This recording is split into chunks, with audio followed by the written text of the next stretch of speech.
In California, the construction industry is very well regulated. Contractors are always under the rules of an organization called the CSLB, or Contractors State Licensing Board. Every contractor and their business needs to follow the rules set by the CSLB in order to operate legally. So what is the CSLB? In short, it's the governing body overseeing construction licenses in the state of California. They're kind of like the Department of Motor Vehicles in a way, but just for construction. This board employs about 400 people and operates on an annual budget of 60 million McDonald's cheeseburgers, or $60 million. The main goal of the CSLB is to protect consumers from poorly done work, construction scams, or other potentially harmful construction practices. They govern many of the rules, establish trade standards, sound business practices, and regulate licensing. The licensing function being the most important and well-known part of what they do. Sort of like the DMV, or Department of Motor Vehicles, administers driving tests and licenses, the CSLB administers the contractor licenses with complete authority.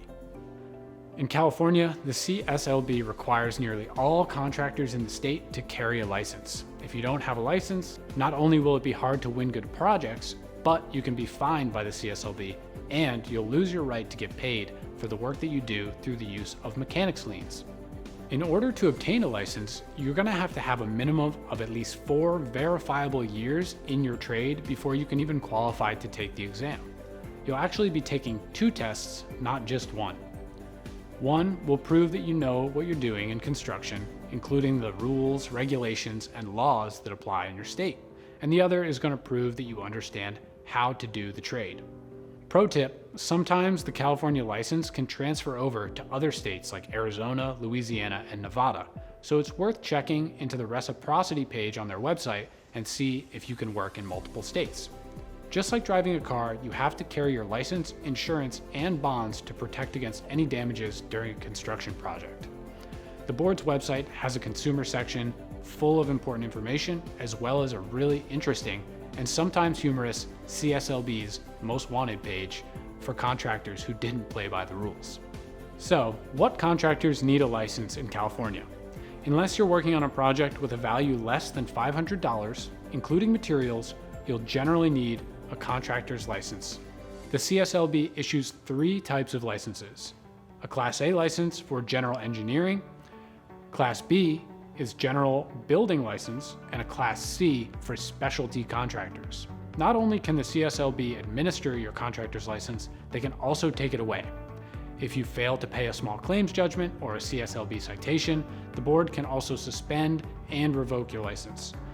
Also, failing to carry the required bonds and insurances can get your license revoked. The list goes on, including needing to report personnel changes to the CSLB.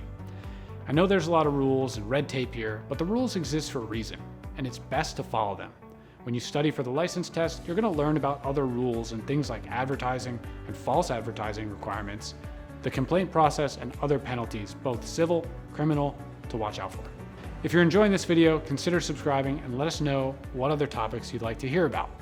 Now, onto the most important part of being licensed: getting paid for the work that you do. California is very clear about unlicensed contractors' payment rights during a dispute. You don't have any. No license, no payment rights. If you're working on a project without a license and payment dispute occurs between you and the owner or the GC, you will have no recourse for payment.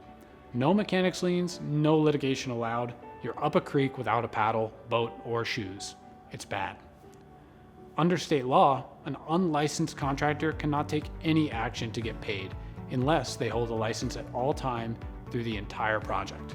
So, if you have a license, but it's expired or the CSLB suspended it for some issue, even if it's just for a day, you'll lose your payment right on the current project.